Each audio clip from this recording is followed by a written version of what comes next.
Tahu nggak, ada jenis kekurangan nutrisi pada anak yang punya risiko menurunkan sistem imun hingga kematian paling tinggi di antara jenis yang lain. Pernah dengar tentang wasting?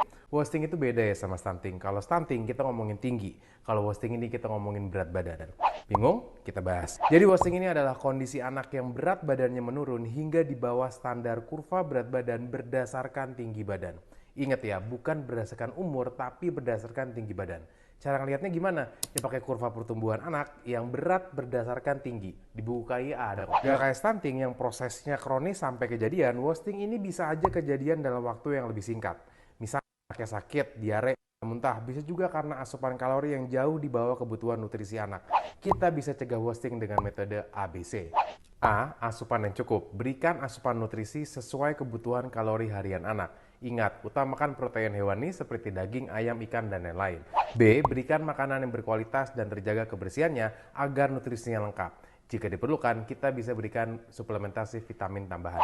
C. Cek berkala berat badan, tinggi badan, dan lingkar kepala anak. Idealnya sebulan sekali hingga anak berusia 2 tahun dan minimal 3 bulan sekali untuk anak di atas 2 tahun. Oh iya, satu lagi. Cek apakah status imunisasi anak udah lengkap sesuai sama umurnya. Gimana? Udah ngerti? Kalau belum paham, tulis di kolom komen yang mana yang nggak ngerti, nanti kita bahas. Oke?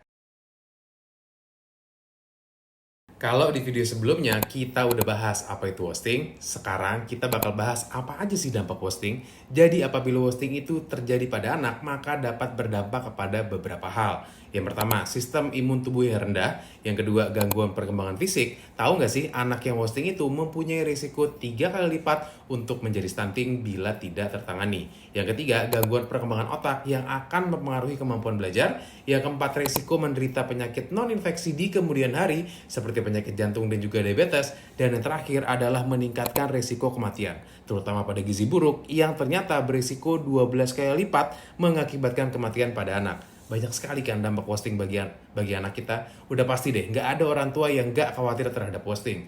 Oleh karena itu, kita bisa mencegah terjadinya wasting dengan metode ABC. Masih pada ingat kan yang udah saya jelaskan di video tentang wasting sebelum ini? A yaitu asupan nutrisi yang cukup, B berikan makanan yang berkualitas serta terjaga kebersihannya, C cek status nutrisi serta kelengkapan imunisasi anak. Masih ingat kan?